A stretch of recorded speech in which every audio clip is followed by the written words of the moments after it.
안녕하세요. 건강 365 아나운서 추인경입니다. 척추에도 염증이 생길 수 있죠. 척추에 생긴 염증으로 대나무처럼 굳어가는 강직이 오는 질환, 강직 척추염입니다. 특히 젊은 사람들에게 위험이 높은데요. 허리 디스크로 생각하는 분들도 있어서 강직 척추염의 진단이 늦어지는 경우도 많습니다. 완치가 아닌 관리가 필요한 질환이기 때문에 척추의 염증을 평생 꾸준히 살피는 게 중요한데요. 강직 척추염의 조기 진단을 위한 의심 증상들, 그리고 치료에 쓰이는 약물까지 오늘은 강직 척추염에 대해서 알아보고요.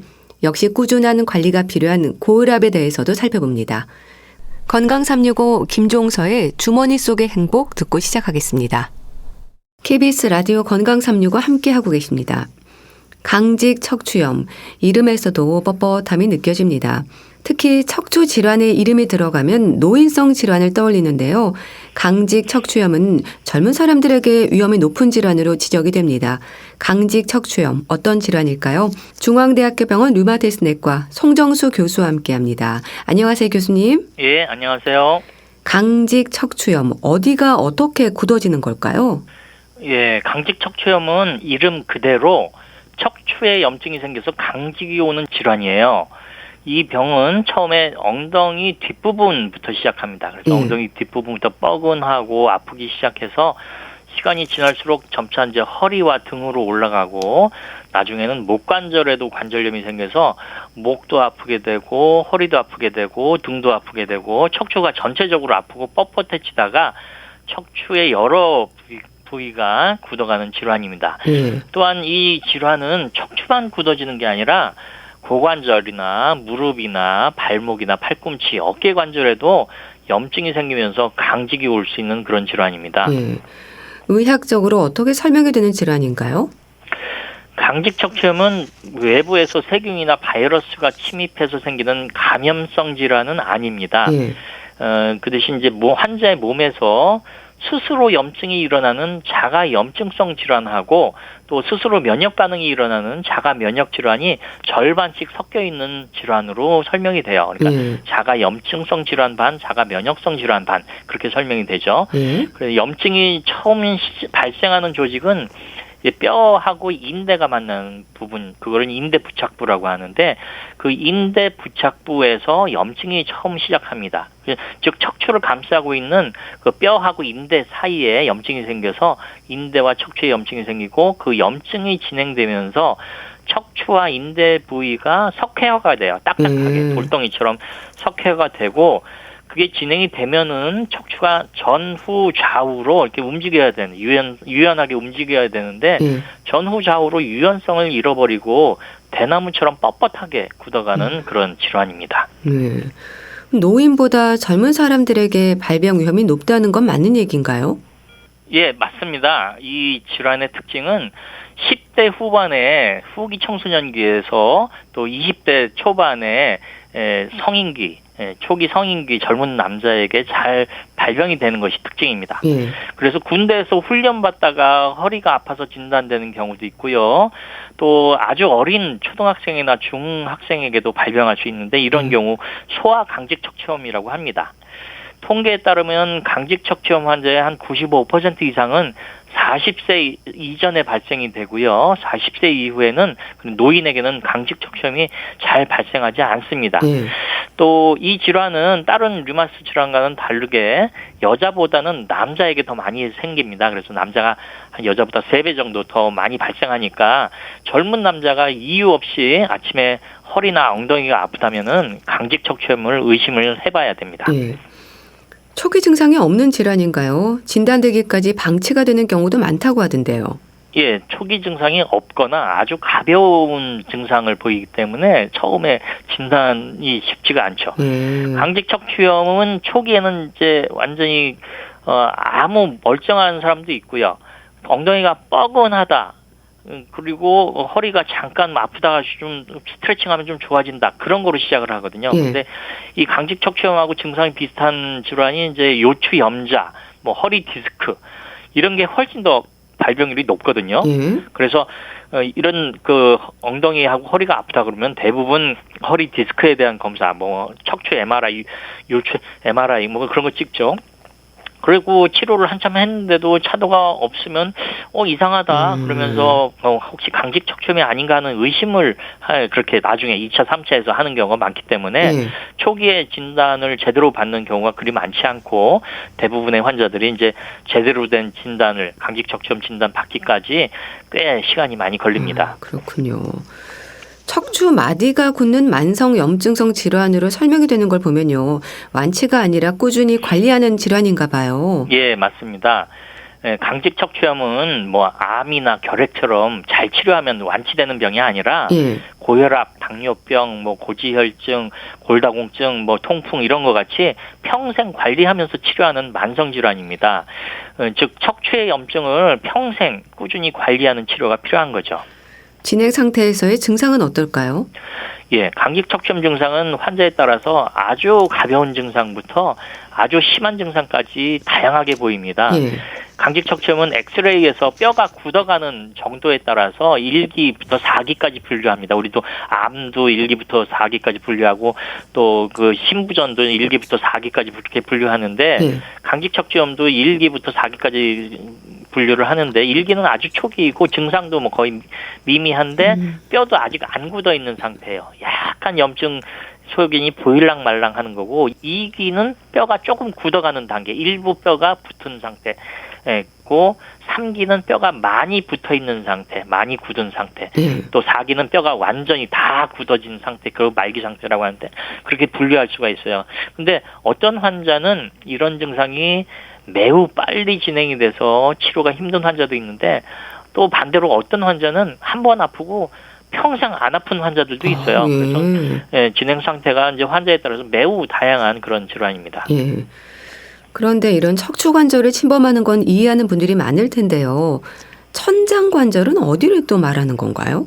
예, 천장 관절이라면 잘 못 알아듣고 뭐 지붕의 천장을 다 생각하는 경우가 많은데 이 천자는 꼬리 천자고 장은 우리 소장 대장 할 때 그 장자예요. 그러니까 그 꼬리뼈하고 장을 감싸고 있는 장골, 천골과 장골에 만나는 관절이 천장 관절이라고 그러는데 이런 천장 관절은 엉덩이 뒤쪽, 골반 뒤쪽, 허리뼈 아래 그쪽에 있는 두 개의 관절이에요. 그래서 이 천장 관절은 이제 여성분들 같은 경우에는 이제 출산할 때, 아기 낳을 때 이게 좀 벌어졌다가 이제 아기 낳고 다시 붙는 그런 역할을 하는 관절이고 남자들은 이 관절을 쓸 일이 별로 없어요. 근데 이 천장 관절에서 염증이 최초로 시작이 됩니다. 그래서 천장 관절염을 있다. 그러면 강성 척추염 초기다. 그렇게 얘기를 할 수가 있는 거죠. 그렇게 척추 관절과 엉덩이 관절에 어떤 변화가 생기는 건가요? 예.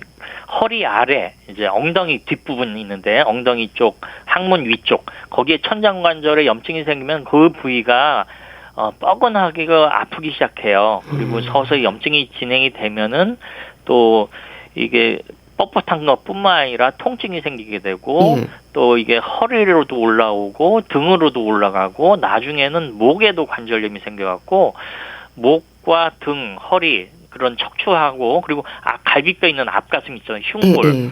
흉골에도 이게 강직이 오거든요. 그래서 전체적으로 가슴이 뻣뻣하고 아픈 그래서 가슴하고 엉덩이하고 척추가 다 아픈 뻣뻣해지고 아픈 그런 증상이 생기는 질환입니다. 진단이 늦어질수록 상태는 더 나빠질 텐데요. 그럼 겉으로 보기에도 몸에 변화가 좀 생기나요? 예, 맞습니다. 진단이 늦어지고 그러면 치료도 늦어지게 되죠. 강성 척추염을 초기에 잘 치료하지 못하고 이 질병이 진행을 하게 되면은 허리가 대나무처럼 딱딱하게 굳어집니다. 그리고 이게 또 더 진행이 되면 허리, 등, 목, 이 척추가 모두 다 유연성이 떨어지면서 허리를 굽이기가 힘들어지게 돼요. 그리고 목도 제대로 펴기 힘들어지게 되고 그래서 뭐 목이 굳은 상태를 유지하게 돼서 이렇게 꾸부정한 상태가 되죠. 그래서 말기에는 이제 고개를 숙인 상태에서 등을 펴지 못하고 허리도 대나무처럼 이렇게 굳어져 갖고 꾸부정한 상태로 변형이 되게 됩니다. 그렇게 등이 굽고 목이 뻣뻣해지는 상태가 되면 치료를 해도 관절 회복은 어려운 건가요? 예, 맞습니다. 일단 관절이 굳어지게 되면 그게 석회화가 된다고 그러는데요. 그 석회화가 되면은 치료를 한다 해도 이게 다시 관절 기능을 완전히 회복할 수는 없습니다. 통증은 어느 정도 조절을 할 수가 있지만 그렇기 때문에 이 강직 척추염은 조기 진단과 조기 치료가 매우 중요합니다. 정말 조기 발견이 중요하다는 생각을 다시 한번 하게 되는데요. 그럼 검사를 받아봐야 하는 의심 증상을 좀 알려주세요. 예. 이 강직 척추염의 초기 증상은 아침에 주로 이제 엉덩이나 허리 뒤쪽에 뻐근한 느낌이 들어요. 또 묵직한 느낌이 들고 좀 그러다가 또 움직이고 활동하고 스트레칭하고 그러면 좋아지고 또 오후에는 증상이 없어집니다. 이게 초기 증상이고 근데 이제 진행을 하게 되면은 이제 더 많이 아파지게 되고 아픈 시간도 늘어나게 되고 오후에도 아프게 되고 그렇게 되죠. 그래서 이런 증상이 생기면 의심을 해야 되고 그다음에 강직 척추염은 어떤 유전자가 있어요. HLA-B27이라고 하는 유전자가 있는데 이 유전자가 발병에 중요한 역할을 하고 강직 척추염 환자의 95% 이상에서 이 유전자가 양성으로 나타나요. 그래서 이 유전자는 또 상염색체 우성, 즉 50%의 확률로 유전이 돼요. 아들, 자녀가 둘이면 둘 중에 하나는 그 유전자를 받는다는 얘기죠. 그래서 강직 척추염에 가족력이 있는 경우에는 이 유전자 검사를 한번 해서 이게 있나 없나 또 확인을 해봐야 되고 또 이 질환에 대해서 미리 알고 계시니까 이 유전자가 있다면은 허리나 엉덩이가 특별한 이유 없이 아프고 뻐근하고 그러면 이제 류마티스 내과 전문의를 찾으셔갖고 정밀 검사를 받는 것이 좋겠습니다. 이런 부분은 어떨까요? 류마티스 내과에 대한 인식이 아직 부족한 경우도 있어서 이렇게 의심 증상이 있어도 류마티스 내과를 찾기가 수월하지는 않을 텐데요. 다른 과와의 협진은 잘 되고 있습니까? 류마티스 내과를 찾기가 쉽지는 않죠. 우리나라가 아직 류마티스 내과가 어떤 질병을 치료하고 어떤 질병을 관리하는지 잘 모르시는 분들이 많습니다. 그리고 류마티스 내과 전문의가 아직 전국에 한 300명밖에 안 되거든요. 그래서 허리나 엉덩이가 아프다고 그러면 대부분의 환자들이 먼저 정형외과나 신경외과, 통증의학과를 방문해서 거기서 엑스레이를 찍고 또 허리 MRI도 찍고 하는데 강직 척추염 초기에는 엑스레이에 안 나와요. 그리고 허리 MRI를 찍어도 잘 안 나와요. 골반 MRI를 찍어야 되거든요. 천장골 관절, 천골, 장골 거기를 찍어야 되는데 그 위쪽을 찍으면 안 나와요. 그래서 초기를 강성 척추염을 잘 진단을 못하는데 그래서 요추 염자나 허리 디스크로 알고 한참을 자꾸 치료해도 재발하고 또 재발하고 그래서 우리 류마티스 내과로 협진하는 경우가 종종 있어요. 정형외과 선생님이나 신경외과 선생님이나 통증의학과 선생님들 중에서 강직 척추염에 대한 치료 경험이 있으신 분들이나 지식이 있으신 분들은 좀 빨리 그 조기에 류마티스 내과로 협진을 내서 협진이 잘 되는 편인데 강직 척추염에 대해서 경험이 좀 없으신 분이나 잘 모르시는 원장님들하고는 협진이 잘 안 되는 편입니다. 특히 양쪽 엉덩이가 번갈아 아플 때 의심할 수 있다고 하셨는데요. 다른 의심 증상들도 짚어주세요. 강직 척추염의 가장 흔한 초기 증상이 엉덩이 뒤쪽에 뻐근하고 아픈 증상. 근데 모든 환자가 이 증상으로 시작하지는 않아요. 어떤 환자는 처음에 고관절이 아파서 오기도 하고 어떤 환자는 처음에 눈에 포도막염이라는 염증이 생겨서 먼저 오기도 하고 또 어떤 환자는 피부 건선이라는 게 먼저 생겨서 오는 경우도 있고 그렇게 굉장히 다양합니다. 그리고 강직 척추염의 증상이 관절 증상과 관절 외 증상으로 나눌 수 있는데 관절 증상은 천장관절염이나 척추염, 무릎관절염, 고관절 관절염 이렇게 관절이 아픈 증상이고 관절 외 증상은 강직 척추염 환자의 약 40%에서 생기는데 눈에 생기는 포도막염, 눈에 염증이 생겨요. 눈 충혈이 되고 굉장히 아프고 그런 포도막염이 생기는 거를 비롯해서 그게 제일 많이 생기고 한 30%에서 생긴다고 해요. 그다음에 이제 만성 피로감, 발열, 근육통 그리고 폐가 딱딱해지는 폐섬유화도 생길 수가 있고 궤양성 대장염 같은 이제 염증성 장염도 생기고 골다공증도 생기고 신장병도 생기고 그런 관절의 증상이 종종 발생하게 됩니다. 그리고 이제 고혈압이나 당뇨병하고는 큰 관련은 없지만은 이게 심장 판막병이나 부정맥이 가끔 동반되는 경우 있다고 합니다. 그럴 때 강직 척추염을 확인하기 위해서 어떤 검사가 진행이 되나요? 이미 강직 척추염이 3기, 4기로 진행이 된다면은 그냥 천장골 엑스레이, 골반 엑스레이만 딱 한 장 찍어도 쉽게 진단을 할 수가 있어요. 그런 경우는 그렇게 진단이 어렵지는 않은데 초기 1기나 2기에는 천골, 장골 그 엑스레이가 대부분 정상으로 나타나기 때문에 이런 경우에는 MRI가 필요한데 허리 MRI에서는 잘 안 나오고 이제 골반 MRI를 찍어야 돼요. 그래서 골반 MRI 그 장골이 있는데 천장관절염 거기를 보는 골반 MRI를 하거나 또는 골스캔 같은 거를 하면 그쪽에 염증이 있는 게 이렇게 딱 구분돼서 나오거든요. 그래서 골반 MRI나 골스캔 같은 정밀 검사가 필요하고 또 유전자 검사, HLA-B27이라고 하는 유전자 검사하고 또 염증 반응 물질이 증가되어 있는지 대부분 증가되어 있거든요. 강직척추염에 있으면은. 그래서 그런 혈액 검사도 진단에 필요합니다. 치료는 약물인가요? 예, 약물로 치료합니다. 주로 처음에는 이제 비스테로이드 항염제하고 항류마스 약제를 이제 사용을 하다가 3개월 이상 썼는데도 불구하고 치료 반응이 시원치 않고 계속 뻐근하고 아프고 염증 수치도 떨어지지 않고 그러면은 이제 생물학적 제제라고 하는 새로운 약물을 쓸 수가 있어요. 이런 생물학적 제제라는 그 피하 주사나 정맥 주사로 치료하는 약물 치료 중에 하나인데요. 이게 2000년대 초반에 이제 개발된 아주 획기적인 약물입니다.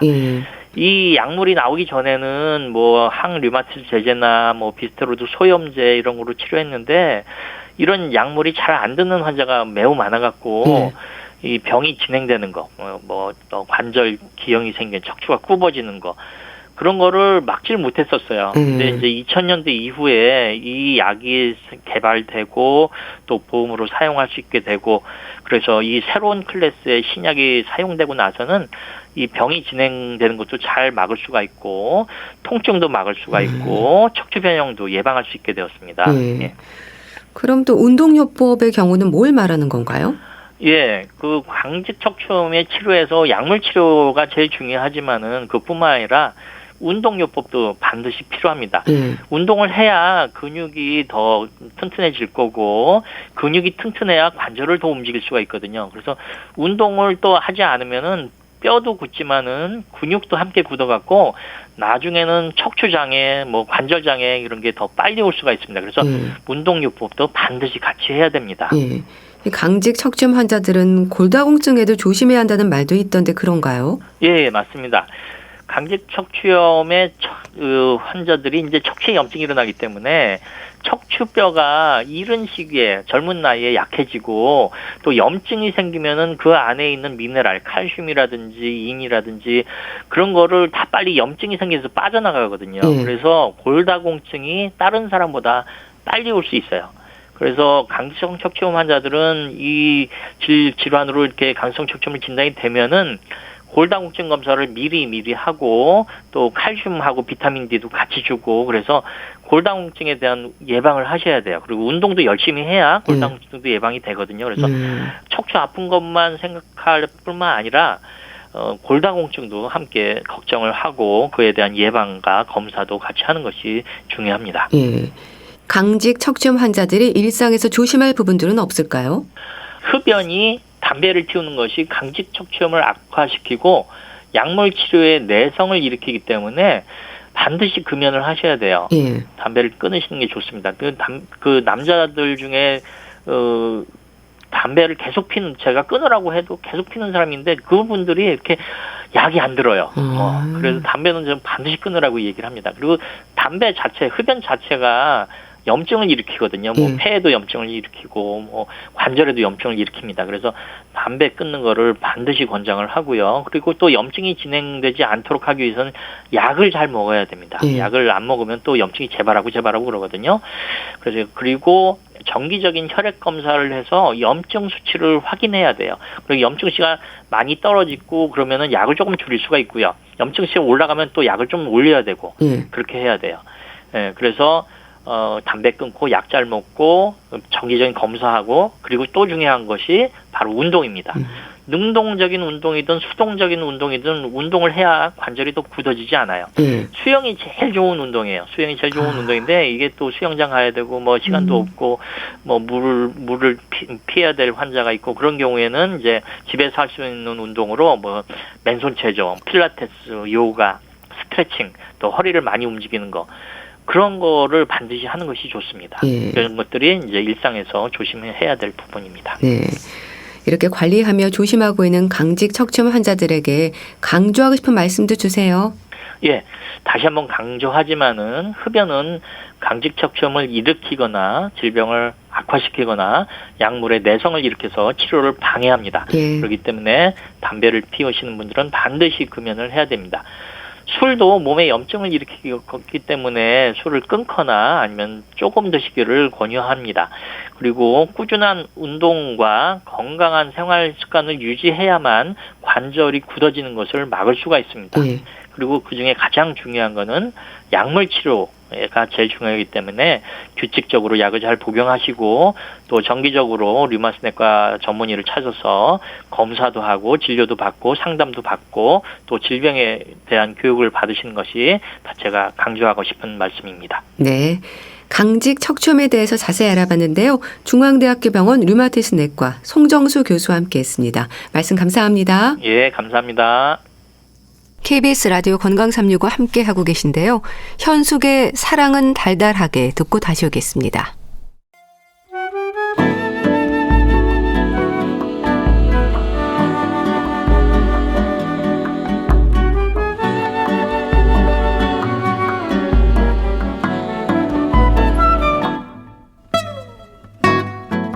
건강한 하루의 시작. KBS 라디오 건강365 최윤경 아나운서의 진행입니다. KBS 라디오 건강365 함께하고 계십니다. 국민병으로도 불릴 만큼 흔한 질환 중에 하나가 고혈압입니다.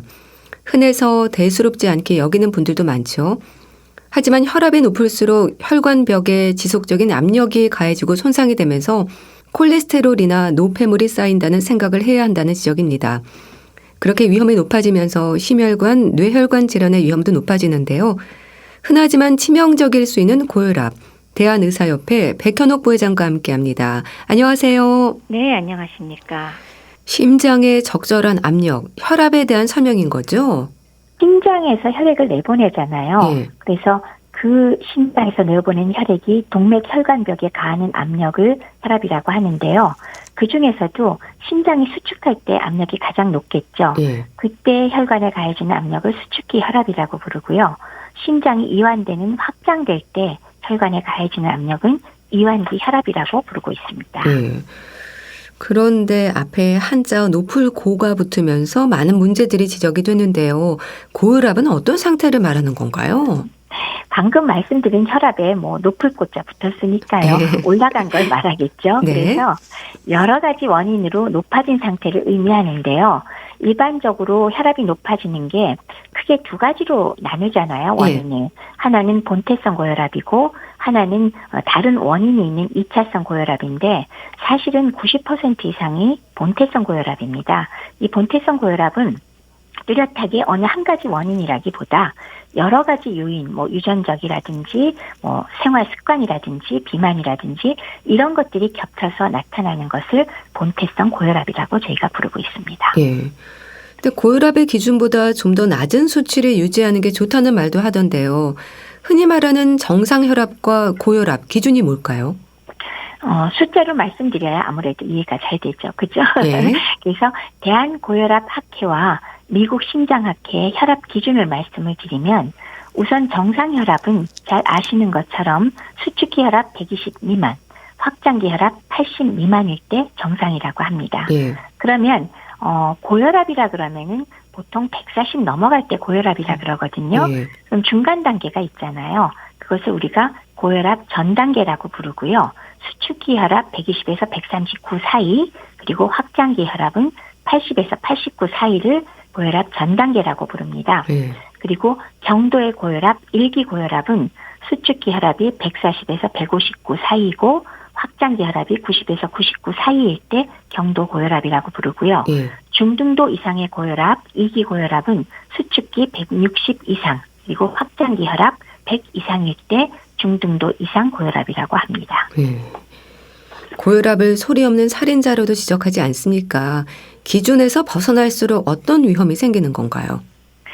우선 그 소리 없는 살인자라는 말 되게 저는 예전에 몇십 년 전이지만 그 말을 들었을 때 굉장히 무서웠어요. 근데 그게 또 생각을 해보면 고혈압은 뚜렷한 합병증이 생기기 전까지 증상이 거의 없잖아요.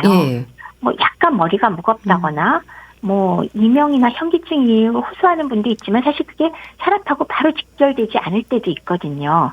그렇기 때문에 아무 증상이 없는데 어느 날 갑자기 무서운 합병증이 생기니까 그것 때문에 그렇게 무서운 이름으로 부른 것 같고요.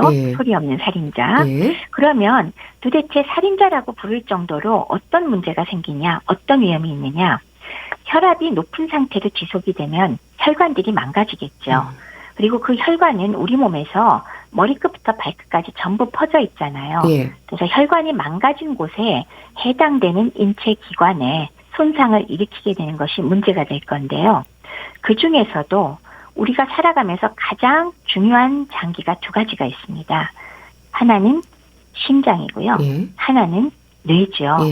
그래서 심장의 관상동맥과 뇌의 혈관의 죽상경화가 유발되면 여러 가지 합병증이 오는데 심장의 경우는 심부전증, 협심증, 심근경색증 그리고 뇌의 경우는 뇌출혈, 뇌졸중, 혼수, 시력저하라든지 치매 그리고 콩팥이 망가졌을 때는 만성 심부전이 나타나서 왜 혈액 투석까지도 가는 이런 문제들을 일으키니까 상당히 무시무시한 합병증입니다. 혈관 손상이 주는 위험이 치명적일 수 있다는 건 말씀 주신 합병증을 생각해도 짐작이 되는데요. 그러니까 협심증, 심근경색 같은 관상동맥 질환을 비롯해서 뇌혈관 질환, 치매, 심부전, 듣기만 해도요 부담스러운 질환들이네요. 맞아요. 우리 왜 나이 들고 중년 이후의 분들한테 어떤 병에 걸리면 가장 두려우냐라고 가끔 질문을 하면요. 사실 나오는 것들이 바로 이거거든요. 심장, 심근경색, 그러니까 심장마비라고도 표현을 하죠. 그래서 그런 심근경색 협심증, 그 다음에 또 뇌혈관 질환에 관계되는 뇌졸중, 그러니까 중풍이라 그러죠. 거기에다 더해서 치매, 이거 다 뇌혈관 질환과 연관이 있잖아요. 그리고 또 콩팥 손상으로 인해서 만성 심부전이 오면 혈액 투석을 필요로 할 수도 있고 또 경우에 따라서 말초 혈관이 망가지는 당뇨병 환자의 경우 발가락이나 발을 잘라버리는 수도 있고요. 그리고 망막 질환이 유발돼서 시력을 잃어버리는 수도 있으니까 정말 부담스러운 질환들하고 연관이 있겠습니다. 참 혈압 관리가 건강에 얼마나 중요한지 알 수가 있겠는데요. 근데 고혈압 환자들의 나이가 점점 낮아지고 있다는 말도 있던데 왜 그럴까요? 아닌 게 아니라 최근에 건강보험심사평가원 보건 자료에 의하면은 국내 젊은 고혈압 환자 증가세가 상당히 심각합니다. 그래서 20대, 30대 고혈압 환자 숫자를 봤더니 2017년 대비 2021년 4년 동안에 거의 30%가 늘었어요. 29.2%. 근데 특히나 20대를 보니까 44.4%는 거의 절반 가까이 늘다시피 한 거죠. 근데 이 기간 동안에 전체 고혈압 환자 증가수는 16%인데 거기에 비하면 젊은 사람들 늘어나는 게 엄청나게 증가폭이 큰 겁니다. 도대체 왜 그럴까를 보니까 대체로 우리가 생각하기에는 요새 비만이 자꾸 늘고 있잖아요. 젊은 사람도 늘고 있기 때문에 비만이 일단 한 가지 원인이 될 것 같고요. 그다음에 또 하나는 스트레스가 원인으로 지목이 되는데 스트레스의 경우는 특히 20, 30대 고혈압 환자들이 학업, 취업, 그리고 경제활동 등으로 해서 스트레스 지수하고 피로도가 굉장히 높잖아요. 그래서 이런 것들이 아마도 영향이 미치는 것 같습니다. 게다가 젊은 고혈압 환자의 또 문제점이 뭐냐면 적극적 치료를 받는 비율이 굉장히 낮아요. 그리고 20, 30대 젊은 고혈압 환자 질환, 내가 혈압이 높다는 걸 아는 사람이 얼마나 되느냐. 2022년도에 조사를 해봤더니 세상에 19%, 20%가 채 안 됩니다. 즉 5명 중 4명이 내가 고혈압이라는 것조차 모르고 있다라는 얘기이기 때문에 이것 또한 상당히 큰 문제점이라고 할 수 있겠습니다. 그리고 그렇게 20, 30대에도 고혈압 진단을 받는 분들이 많다는 건요. 평생 관리해야 하는 기간이 그만큼 늘어난다는 의미이기도 하겠죠? 그렇죠. 젊은 고혈압 환자가 조금 전에 말씀드렸듯이 내가 혈압이 높다는 걸 인지하지 못하는 것도 문제지만 사실은 이분들의 큰 문제점들은 혈압이 높은 상태로 더 많은 기간 노출이 된다는 거죠. 그렇기 때문에 사실 혈압이 높은 고혈압은 내가 나이가 젊으냐 뭐 많으냐에 관계없이 일단 고혈압에 오랜 기간 노출될수록 혈관에 합병증이 많이 생기게 되기 때문에 심혈관, 뇌혈관에 문제를 일으키게 되죠. 그래서 적극적인 혈압 관리가 정말 중요합니다. 그러니까 젊은 나이라도 방심할 수 없는 부분인데요. 자신의 혈압 수치를 아는 게 우선일 것 같은데, 근데 사실 요즘은 어딜 가나 혈압 측정기가 있음에도 말씀하셨듯이 젊은 사람들은요 관심이 없지 않나요? 어떤 점에서는 당연한 것 같아요. 발병률 자체가 젊은 사람들은 별로 굉장히 낮거든요. 그리고 증상도 없고 일상생활에 불편함을 느끼지 못하니까 뭐 옆에 있다 그래도 그거 측정해 볼 생각은 사실 거의 안 하죠. 그래서 말씀드렸다시피 5명 중 4명이 아예 내가 높다는 것 자체도 모르는 거, 요게 진짜 큰 문제가 되고 있습니다. 그래서 요점은 젊은 고혈압 환자가 늘어나고 있지만 적극적인 치료를 받는 비율이 너무 낮으니까 관심을 많이 가져야 될 것 같습니다. 그 스마트 기기를 이용하는 방법도 있고요. 가정 혈압계로 집에서 확인할 수도 있고 혈압 수치의 변화는 없는지 관심을 갖는 게 중요할 것 같은데요. 근데 또 병원이나 의사 앞에만 가면 혈압이 높아지는 경우도 있거든요. 배기 고혈압으로 표현이 되는 걸 보면 실제 그런 분들이 많은가 보죠. 그렇죠. 지금 말씀 주신 게 2가지인데 한 가지는 그러면 젊은 사람도 얼마에 한 번씩 검사해보면 좋으냐. 물론 오며 가며 스마트 기기나 가정혈압계로 한번 재보면 제일 좋고요.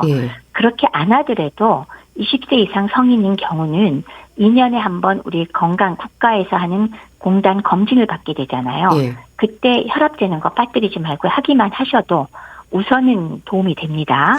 그리고 40세 이상이거나 고혈압에 가족력이 있거나 뭐 흡연 음주 심하거나 비만 같은 고위험군은 반드시 1년마다 진료실에서 혈압을 측정할 필요가 있고요.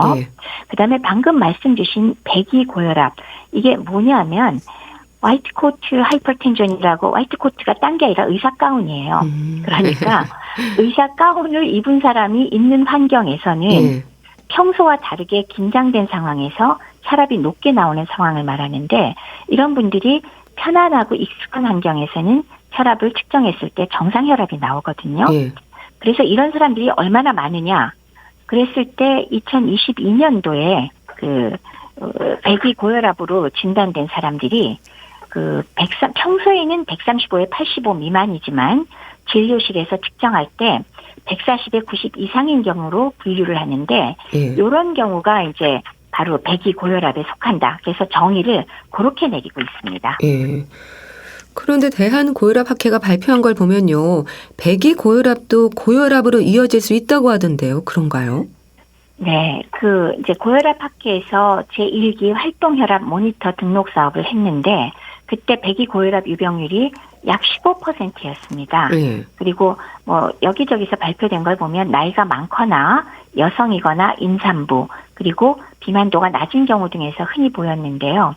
결국은 이런 경우가 방금 말씀드렸듯이 병원이라는 공간에 대한 긴장과 두려움으로 교감신경계가 활성화돼서 혈압이 올라갈 수 있다라고 보고, 그다음에 단기적으로는 금방 떨어지기 때문에 문제가 없긴 하지만 장기적으로 추적했을 때는 역시나 배기 고혈압이 아예 없는 사람들보다는 진짜 고혈압으로 이어지거나 심혈관 질환 발생의 위험도가 조금 더 높게 나오기 때문에 이런 분의 경우는 좀 더 주기적으로 혈압을 체크해 보시는 것이 더 좋다라고 말씀드릴 수 있겠습니다. 그렇게 배기 고혈압을 비롯해서 고혈압 환자들의 관리, 일단 혈압약 복용에 부담을 느끼는 분들이 많습니다. 평생 먹어야 하는 만큼 최대한 미룰 수 있을 때까지 미루자는 생각도 하거든요. 하지만 그럴 일이 아니라면서요. 사실 고혈압 환자는 평생 혈압 관리가 필요한 거는 맞습니다. 근데 왜 주변에 살펴보시면은 혈압이 높은 걸 뻔히 알고 지금 몇 달 되고 1년이 되고 그랬는데도 딜을 쓰고 안 드시는 분들이 많이 계십니다. 근데 그게 왜 그러냐라고 이제 제가 질문을 하면은 이거 먹으면 한 번 먹으면 평생 먹어야 된다면서요. 절대로 못 끊으니까 제가 아예 시작을 안 합니다. 이거는 잘못된 생각이죠. 무슨 뜻이냐 하면은 혈압약이 결국은 목표가 혈압을 정상으로 유지하고자 하는 것이 목표거든요. 그러니까 혈압이 떨어지는 나의 생활습관, 다른 좋은 생활습관을 잘 개선하면은 혈압약을 드셔서 일단 심한 혈압은 낮추더라도 점차로 약을 줄여서 얼마든지 끊을 수가 있거든요. 근데 약물을 무조건 미루고 몇 년씩 미루면 결국 그 고혈압에 의해서 혈관 합병증이 생기니까 그게 더 문제가 되죠.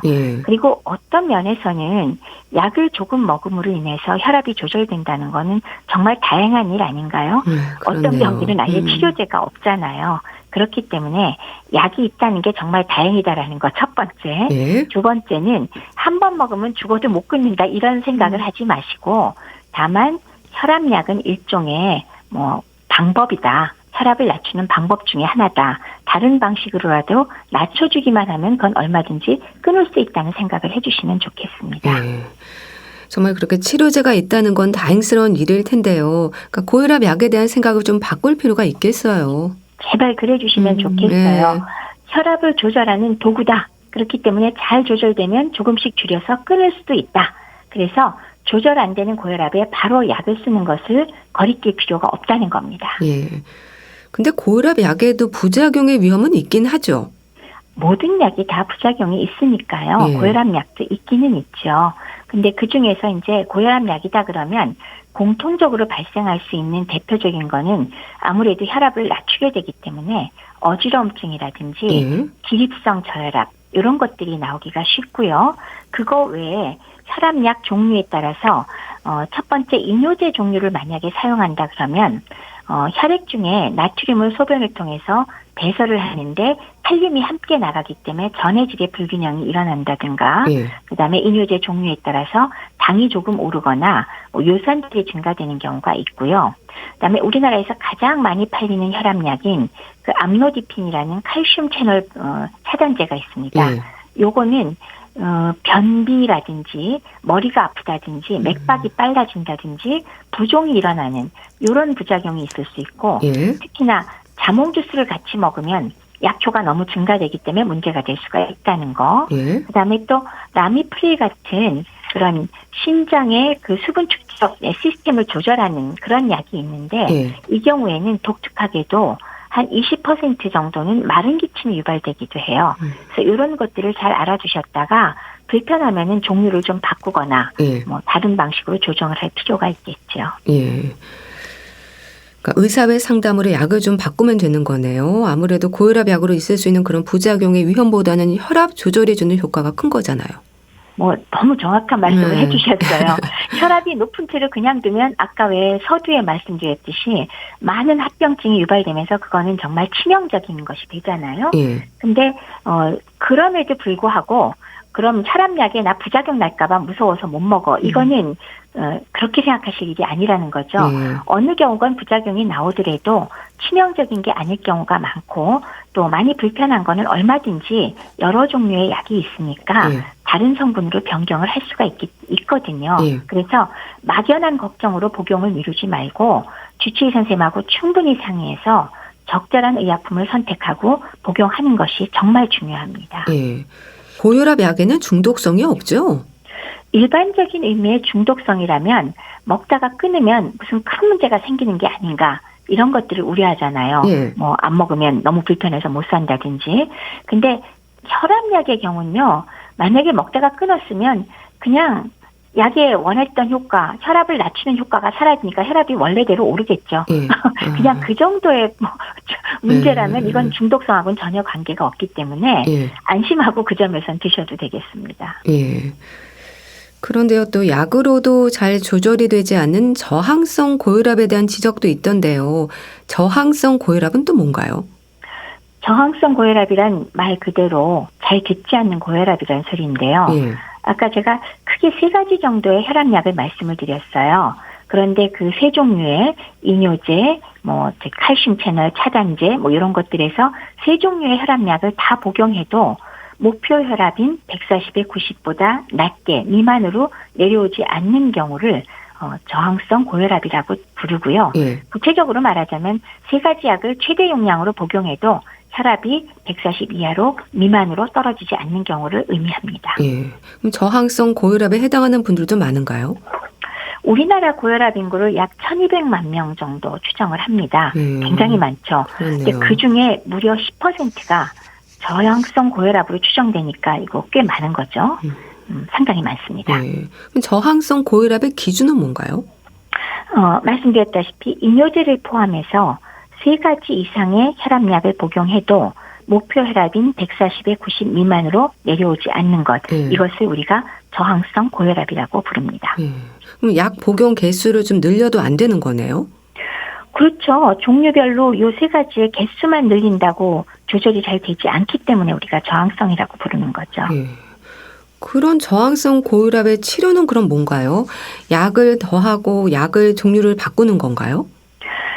안 들으니까 일단 약을 추가하고 종류를 바꾸기도 하긴 하지만 우선은 생활습관 교정이 정말 병행되어야 됩니다. 그리고 특히나 저항성 고혈압 환자분들 잘 보면 뚱뚱하다거나 아니면 소금 섭취가 과다한 것이 원인일 경우도 많으니까요. 체중 조절과 짜게 먹지 않는 걸 필수로 하시면서 약을 추가하고 종류를 바꿔보면서 노력을 해봐야 될 겁니다. 그리고 저항성 고혈압에 의심될 때 수면 무호흡증이 있는지도 살펴야 한다는 말도 있던데요. 이건 어떤 의미인가요? 수면 무호흡증이 있으면 실제로 혈압약을 복용해도 혈압이 잘 떨어지지 않기 때문이죠. 또 수면 무호흡증은 비만의 경우 더 심해지거든요. 그리고 이런 경우에 그 저항성 고혈압이 오히려 많이 의심이 되기 때문에 수면 무호흡증을 확인해서 이걸 좀 해결하면 혈압도 사실은 자연스럽게 따라서 많이 저하가 될 수 있기 때문에 반드시 확인을 하시기 바랍니다. 수면 무호흡증이 있으면 혈압약을 복용해도 혈압이 잘 떨어지지 않는다고 하셨는데 그럼 저항성 고혈압이 주는 건강상의 위험은 뭔가요? 아무래도 혈압 조절이 잘 되는 분들에 비해서 저항성 고혈압 환자들은 혈압이 높은 상태로 그대로 있잖아요. 그러니까 혈압의 합병증인 심장혈관 질환 혹은 뇌혈관 질환이나 콩팥 질환 이런 것들의 위험도가 훨씬 더 올라가는 게 문제가 되겠죠. 지극히 당연한 얘기지만은 위험이 더 높아지기 때문에 문제가 되고 신경을 더 써야 된다는 겁니다. 그런 저항성 고혈압을 비롯해서 또 고혈압의 원인으로요. 짜게 먹는 습관 또 비만이 있는 걸로 알고 있습니다. 고혈압의 대부분을 차지하는 본태성 고혈압은 원인이 한 가지가 아니라고 말씀을 드렸어요. 여러 가지 요인이 모이는데 그중에 유전적인 요인이 가장 흔하지만 그 외에 비만이나 짜게 먹는 습관, 운동 부족, 스트레스 같은 게 있죠. 근데 특히나 우리나라의 전통 식사가 상당히 건강식이지만 상대적으로 한 가지 단점은 소금이 좀 많습니다. 그래서 평균적으로 그 세계보건기구 권고량보다 많은 소금을 섭취하는데 사실 식탁에서 소금을 치지 않고 식사를 한다 그래도 대부분의 소금을 이미 간이 되어 있는 반찬이나 국물을 통해서 섭취하는 그런 문제가 있으니까 신경을 좀 더 쓰셔서 싱겁게 드셔야 됩니다. 짜게 먹는 게 왜 그렇게 안 좋을까 싶기도 해요. 싱겁게 먹어야 하는 이유가 뭘까요? 염분은 수분을 흡수해서 끌어당기는 효과가 있는데 짠 음식을 많이 섭취했을 경우에 과도한 염분 섭취로 인해서 혈액 내에 나트륨 전해질의 농도가 증가되게 되죠. 그로 인해서 삼투압 현상이 일어나서 혈관 내로 체액이 많이 유입되면서 자연스럽게 혈압이 상승하게 됩니다. 그래서 짜게 먹는 습관의 경우는 어쨌건 점점 더 혈압을 상승시키니까 이것만은 꼭 바꾸셔야 됩니다. 네. 자, 그리고 혈압 재기, 측정에 있어서도 방법이 중요하지 않습니까? 올바른 혈압 측정법에 대해서도 알려주세요. 이 가정용 혈압계를 준비해둔 집이 많아서 아침마다 측정한다는 분들이 더 많으시거든요. 우선은 어떻게 재느냐 자세와 그다음에 측정 시간을 말씀드릴게요. 혈압을 측정할 때는 일단은 의자에 앉은 자세에서 5분 이상 안정을 취한 후에 일반적으로 왼쪽 팔을 걷고 재는데 이것은 심장에 좀 더 가깝기 때문에 그렇긴 합니다. 근데 경우에 따라 오른쪽 잴 수도 있어요. 그리고 팔의 높이를 심장 높이에 두고 측정하셔야 합니다. 그리고 측정 전에 30분 이내에는 담배를 많이 피웠거나 카페인을 섭취하는 것은 피하셔야 어느 정도 정확하게 나오겠고요. 그러면 아침마다 측정한다 그랬는데 꼭 그때 해야 되느냐? 일반적으로 혈압이 밤에 저하됐다가 아침 기상 후에 오르기 시작해서 정오에 가장 높거든요. 그리고 오후에 점점 낮아지기 시작해서 저녁 때 낮아지는데요. 그리고 여름엔 낮고 겨울엔 높고요. 아침이건 저녁이건 사실은 크게 문제는 없지만 본인으로서는 그 변화를 보기 위해서 어떻게 해야 될까요? 매일 일정한 시간에 측정하는 것, 이것이 사실은 측정 시간으로서 적절하다고 말씀을 드릴 수 있습니다. 예. 또 시간차를 두고 기본 2번은 제한한다는 말도 합니다. 맞는 얘기인가요? 2번 중에서도 높은 걸로 아니면 낮은 수치로 제한하는 건가요? 차이가 크면 다시 한번 또 제한하는 건지 측정에 있어서도 고민들을 많이 하시던데요. 내가 진짜 치료를 필요로 하는 고혈압이냐는 걸 판단할 때는 한번 딱 잰 걸로 판단하지는 않지요. 그래서 일반적으로 2번 정도 재되 바로 혈압 재고 직후에 바로 재면 반드시 높게 나오거든요. 예. 그래서 2번을 재고자 한다면 2분 정도 이상은 간격을 두시고 2번 측정해서 평균치를 구하는데, 문제는 2번의 기록이 5 이상 차이가 나면은 다시 쉬었다가 한 번 더 측정을 해볼 필요가 있습니다. 예. 혈압이 너무 왔다 갔다 하는 것이 썩 좋은 게 아니기 때문에 예. 만약에 차이가 많이 날 때는 신경을 써서 충분히 휴식 후에 다시 한번 재어보시기 바랍니다. 네, 알겠습니다. 고혈압에 대해서 자세히 알아봤는데요. 대한의사협회 백현옥 부회장과 함께했습니다. 감사합니다. 네, 감사합니다.